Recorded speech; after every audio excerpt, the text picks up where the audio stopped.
Dear students, मैं doctor कमल तिवारी आज के अपने लेक्चर में आपको लोक प्रशासन के क्षेत्र के बारे में बताने जा रही हूँ। पिछले लेक्चर में हमने लोक प्रशासन के अर्थ का अध्ययन किया था। लोक प्रशासन का अर्थ प्रकृति क्षेत्र, ये एक प्रश्न हमेशा आपसे पूछा जाता है और किसी भी विषय को समझने के लिए ये एक आधारभूत प्रश्न है भी। तो लोक प्रशासन के क्षेत्र का अर्थ आज हम समझने जा रहे हैं। उससे पहले क्षेत्र का अर्थ आपको समझना चाहिए। क्षेत्र का अर्थ होता है, वैसे हम किसी ज़मीन, किसी खेत, स्थान आदि को क्षेत्र का नाम देते हैं, लेकिन क्षेत्र का अर्थ होता है कि किसी निश्चित परिधि से घिरा हुआ स्थान। अब निश्चित परिधि से घिरा हुआ स्थान, हमारे घर की बाउंड्री होती है, वो भी हमारा घर का क्षेत्र होता है। किसी खेत के चारों ओर बाड़ लगी हुई होती है, वो उसका क्षेत्र होता है।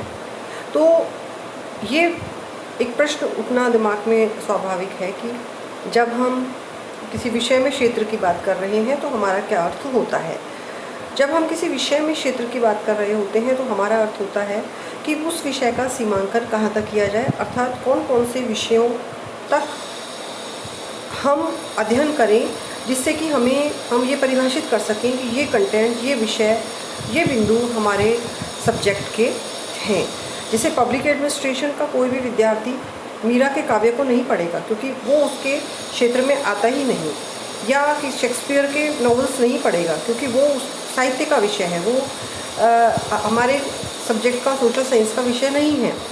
लेकिन बहुत सारे सोशल साइंसेस के जो सब्जेक्ट हैं, पॉलिटिकल साइंस है, सोशलॉजी है, वो इंटरडिसिप्लिनरी सब्जेक्ट होने के कारण एक दूसरे विषय को छूते हैं, एक दूसरे विषय की में उनकी समानता दिखाई पड़ती है। इसलिए हर विषय को अपना एक क्षेत्र निर्धारित करना पड़ता है, जिसमें हम ये तय करते हैं कि कौन कौन से कंटेंट को हम पढ़ेंगे, हम कौन कौन से तत्वों को पढ़ेंगे, ताकि हम दूसरे विषय से हमारी पृथकता या दूसरे विषय से हमारे अलगाव को दिखा सकें। तो देखिए, आप क्षेत्र का अर्थ समझ गए होंगे। आप जैसा कि देख रहे हैं कि क्षेत्र के मैंने 4 बिंदु आपको इसमें लिख करके दिए हैं। क्षेत्र का अर्थ है व्यापक दृष्टिकोण, संकुचित दृष्टिकोण, क्षेत्र में पोस्ट कॉल दृष्टिकोण और लोक कल्याणकारी दृष्टिकोण, चारों दृष्टिकोण हमने लिए हैं। पहले मैं आपको शॉर्ट में इन सारे दृष्टिकोण के बारे में समझा देती हूँ, फिर हम बाय एंड बाय एक एक दृष्टिकोण के बारे में अध्ययन करेंगे। तो क्षेत्र के प्रकार में जो ये 4 दृष्टिकोण लेने का मतलब है, यानी कि हम इन 4 प्रकार से, इन 4 दृष्टिकोण का मतलब होता है आप किस प्रकार से चीज़ को समझ रहे हैं, किस प्रकार से चीज़ को देख रहे हैं। तो दृष्टिकोण में जो एक हमने लिया है व्यापक दृष्टिकोण। व्यापक दृष्टिकोण का मतलब होता है बड़ा दृष्टिकोण। बड़ा दृष्टिकोण कहने से मतलब ये हो जाता है कि हम बहुत सारी चीज़ों को जो है, या बहुत सारे शासन के स्वरूपों को हम हमारे अध्ययन में ले रहे हैं।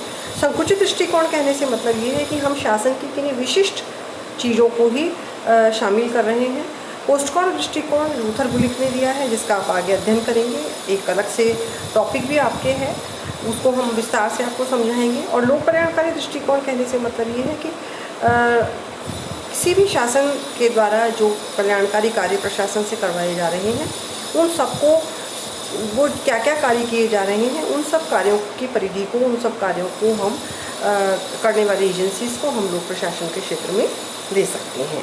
तो ये मैंने आपको शॉर्ट में समझाया, हम विस्तार में भी जाएंगे। लेकिन पहले आप ये इसमें व्यापक दृष्टिकोण की चर्चा जो है वो हम कर रहे हैं। व्यापक दृष्टिकोण में आप जैसा कि अपने स्क्रीन पर देख रहे हैं, कार्यपालिका, न्यायपालिका और व्यवस्थापिका, 3 तरह के जो है पॉइंट आपको लिखे गए हैं। इसके कहने का मतलब ये है कि राज्य के जो आधार स्तंभ 3 तत्व हैं, जो 3 महत्वपूर्ण उसके भाग हैं, कार्यपालिका, न्यायपालिका, व्यवस्थापिका, वो तीनों के कार्यों को, कार्यपालिका का कार्य कानूनों का एग्जीक्यूशन करना, यानी कानूनों को क्रियान्वित करना, व्यवस्थापिका का काम होता है कानूनों को बनाना, और न्यायपालिका का काम होता है कि कानूनों के हिसाब से कार्य किया जा रहा है, संवैधानिक मूल्यों के हिसाब से कार्य किया जा रहा है नहीं, इसका आकलन करना। तो ये माना जाता है कि हम इन तीनों, वो सारी चीज़ें जो ये तीनों एजेंसीज़ मिलकर के, जो ये तीनों पार्ट राज्य के मिलकर के कर रहे हैं, वो उनका सारा जो भी कामकाज है उसको हम लोक प्रशासन के क्षेत्र में शामिल कर लेते हैं। ये एक बहुत बड़ी परिभाषा है, बहुत व्यापक परिभाषा है, जिसके विषय में विवाद भी है कि इससे लोक प्रशासन का क्षेत्र बहुत व्यापक हो जाएगा और उसमें बहुत ज़्यादा एक इंटरक्रॉस होने की और ओवरलैपिंग होने की अन्य सब्जेक्ट से संभावनाएं बढ़ जाएंगी। लेकिन कुछ विचारकों में, जिनमें LD. White, Negro, Simon Willoughby आदि प्रसिद्ध विद्वान हैं, उन्होंने कहा है नहीं, हमें ये करना ही पड़ेगा, क्योंकि अगर हम सार्वजनिक नीतियों के क्रियान्वयन को लोक प्रशासन से जोड़ते हैं तो सार्वजनिक नीतियों के क्रियान्वयन में तीनों ही एजेंसीज, ये तीनों ही गवर्नमेंट के, राज्य के जो स्तंभ हैं, तीनों जो पार्ट हैं, वो बहुत महत्वपूर्ण भूमिका निभाते हैं। हम इनमें से किसी को भी ओवरलुक नहीं कर सकते। तो ये सोच, इस सोच के साथ में कि अगर कोई नीति बनती है तो उसको बनाने वाले, उसको क्रियान्वित करने वाले और वो नीति को अमली जामा किस ढंग से पहनाया जा रहा है, इसकी समीक्षा करने वाले निकाय को भी हम लोक प्रशासन में शामिल कर रहे हैं। तो इस दृष्टिकोण को हम व्यापक दृष्टिकोण कहते हैं। एक परिभाषा मैंने आपको इसमें दी है मार्क्स की, जो मार्क्स अपने कहते हैं कि अपने व्यापकतम अर्थ में लोक प्रशासन के क्षेत्र में सार्वजनिक नीति से संबंधित सभी नीतियां आती हैं। तो आप समझ सकते हैं इस परिभाषा से, वो कह रहे हैं कि अगर हम लोक प्रशासन के क्षेत्र को फैला करके देखते हैं, अगर हम लोक प्रशासन के क्षेत्र को बड़ा करके देखते हैं, तो सारी लोक प्रशासन के क्षेत्र में वो सभी सार्वजनिक नीतियाँ आ जाती हैं, यानी सरकार के द्वारा बनाई हुई जनहितकारी वो सारी नीतियाँ आ जाती हैं। इसलिए हम इन तीनों संस्थाओं को इसमें शामिल करेंगे, ये उन्होंने कहा है। अगले लेक्चर में मैं आपको और दूसरे जो कंटेंट हैं उनके बारे में मैं आपसे चर्चा करूँगी।